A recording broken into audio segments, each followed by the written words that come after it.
Hello everyone, this is the part third of urine examination video. In this video we will discuss about various crystals which are present in the urine. Now the crystals present in the urine can be divided on the basis of their presence in the acidic urine and in the alkaline urine.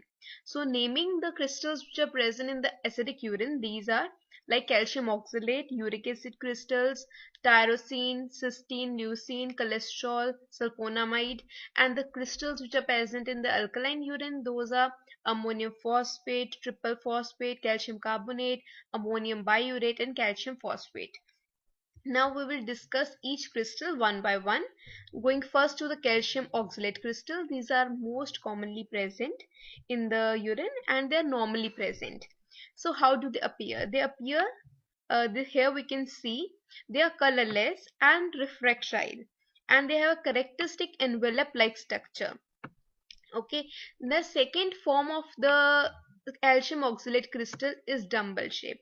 Now calcium oxalate crystal, they can be dihydrate or they can be monohydrate. If they are monohydrate, then the shape is dumbbell shape. And in the ethylene glycol poisoning, in which calcium oxalate crystals they are excreted into the urine, they are in this case they are mostly dumbbell shaped crystals which are seen in ethylene glycol poisoning. This was the calcium oxalate crystal. Now going to the uric acid crystals. Now uric acid crystals, they are yellowish to brown in the color and they have various shapes. They are present in many shapes. They are rhomboid, they are prism, they are sometimes hexagonal also, they are plates, and they can also be seen in the normal urine, can also be seen in some nephropathies. Now going to their picture that here we can see there are many shapes. Here rhomboid we can see in the form of rectangles and they are slightly yellowish brown in the color. Okay, then this is again the same picture showing that there in this also like plates of the uric acid crystals we can see over here. Now going to the amorphous urates.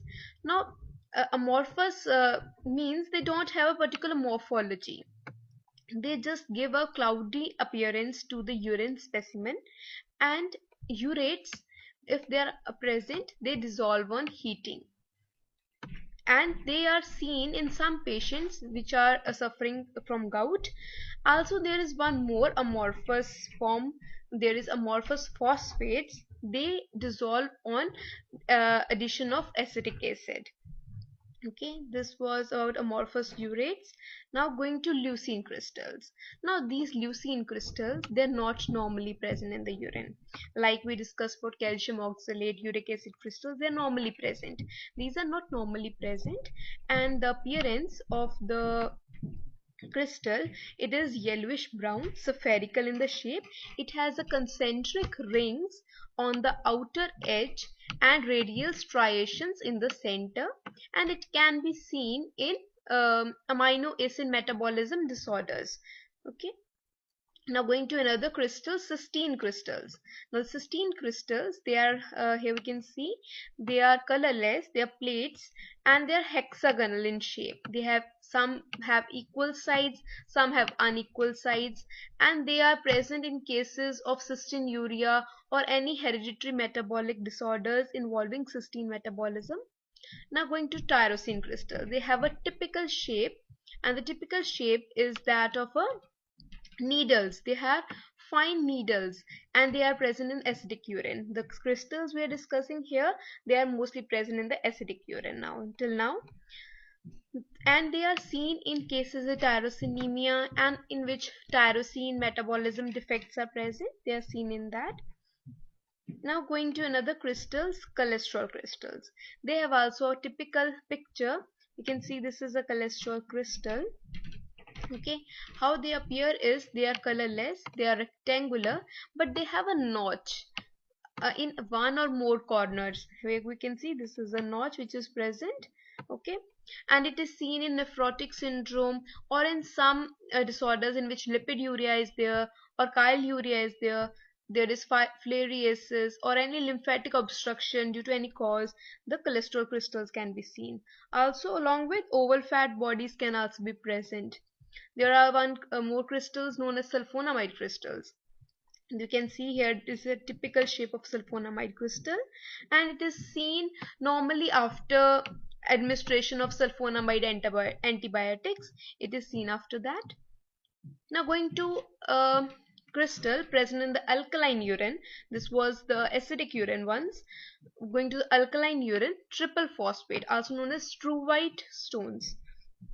They are composed of magnesium, ammonium, and phosphate. This is triple phosphate, and they are rectangular in shape, and they have a characteristic appearance which is known as coffin lid appearance.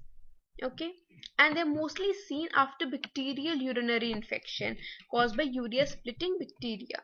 Now we will see the typical picture of it. It is a coffin lid appearance. We can see over here. This is a typical picture of triple phosphate stones, crystals which are present in the urine. Now going to calcium phosphate. They are also present in the urine, and they resemble sheets of ice. They appear like that. Now going to the calcium carbonate crystals. They are yellowish, dumbbell shaped or sphered. They can have radial striations, and they are present in the alkaline urine. This is a picture. We can see they are dumbbell shaped or they are spherical. They can have striation inside them. Here we can see this is spherical. It can have a striation, and here it is. We can see this is a typical dumbbell shape. Okay, this was the calcium carbonate crystals. Then going to the ammonium biurate crystals. The ammonium biurate crystals, they are yellowish to brown in color, and they appear like thorny apples. You can see this this crystal here. It is spherical, it is yellowish brown, and has irregular protrusions which are coming out of it as a thorny apple. They are also present in the alkaline urine. Okay, this was all about the crystals present in the urine. Do like, share and subscribe to my channel. Thanks for watching this video.